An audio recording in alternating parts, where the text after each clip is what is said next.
Les papes ont beau être les messagers de Dieu sur notre chère planète Terre, ça leur arrive quand même de mourir bêtement comme n'importe quel être humain. Par exemple, le pape Adrien IV serait mort en avalant une mouche morte qui baignait dans son verre de vin. Et il y en a plein d'autres des comme ça.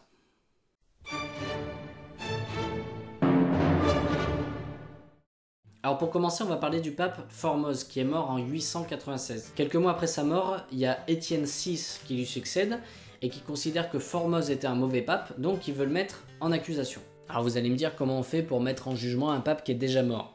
Bah, c'est simple, hein. On exhume son corps.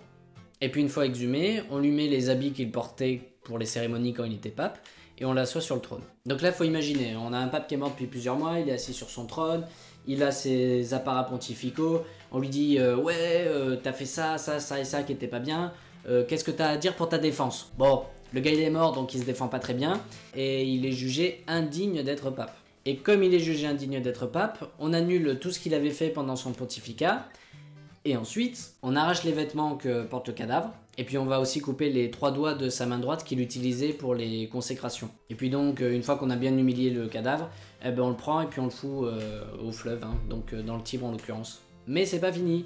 Quelques jours plus tard, un pêcheur va récupérer le corps du pape dans ses filets par accident. D'ailleurs, c'est un con ça, un pape qui se fait récupérer par un pêcheur. Bon, et là on récupère son corps et il sera enterré plus tard à Saint-Pierre. Alors un pape qui est jeté dans le fleuve, ça peut paraître surprenant, bah figurez-vous que c'est pas le seul pape qui a fini dans le Tibre. Parce que juste après sa mort, la dépouille de Pie IX doit être transférée, et pendant le transfert, des laïcs réussissent à s'emparer du cercueil, et ils le foutent dans le Tibre, en criant « Au fleuve la charogne ». Alors je sais pas vraiment ce qui lui est reproché, mais bon, très sympa. Bon, maintenant je vais vous parler d'un autre pape, Alexandre VI, de son vrai nom, Rodrigo Borgia. Vous allez voir, c'est mon préféré. Alors on n'est pas vraiment sûr des raisons de sa mort, mais certains pensent qu'il aurait voulu empoisonner certains de ses invités pendant un repas, et qu'il se serait trompé de verre, qu'il aurait bu dans le verre empoisonné, et il serait mort comme ça. Par contre, on a un texte qui décrit ce qui s'est passé juste après sa mort, et je vais vous en lire 2 lignes.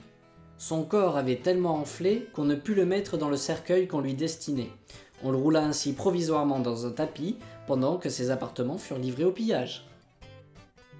Y a plus aucun respect. Le pape est mort, Dieu ait pitié de son âme. Vas-y, tu le roules dans le tapis, puis on va aller voir ce qu'il avait dans les tiroirs, le vieux. Preuve, ceci a des crucifix en or. Hein. Bon, et maintenant, je vais vous parler du pape Pie XI, qui est plus proche de nous, hein, puisque en 1939, il s'opposait farouchement aux nazis et aux fascistes. Alors évidemment, ça plaît pas à Mussolini, qui avait proféré des menaces à peine voilées contre ce pape. Et il se trouve que le 11 février, le pape Pie XI doit lire un discours où il dénonce le fascisme, etc. Et ce discours, il va jamais le lire, puisqu'il va mourir dans la nuit du 10 au 11 février. Coïncidence? Ouais, c'est possible. Alors officiellement, il a fait une crise cardiaque. Mais en 72, il y a un cardinal qui connaissait très bien Pie XI qui va dénoncer un assassinat commandité par Benito Mussolini. Alors on se dit théorie du complot, tout ça, mais en fait ça peut tenir la route parce que le médecin du Vatican n'était autre que le père de la maîtresse de Mussolini. Et donc d'après ce fameux cardinal, il lui aurait fait une injection mortelle.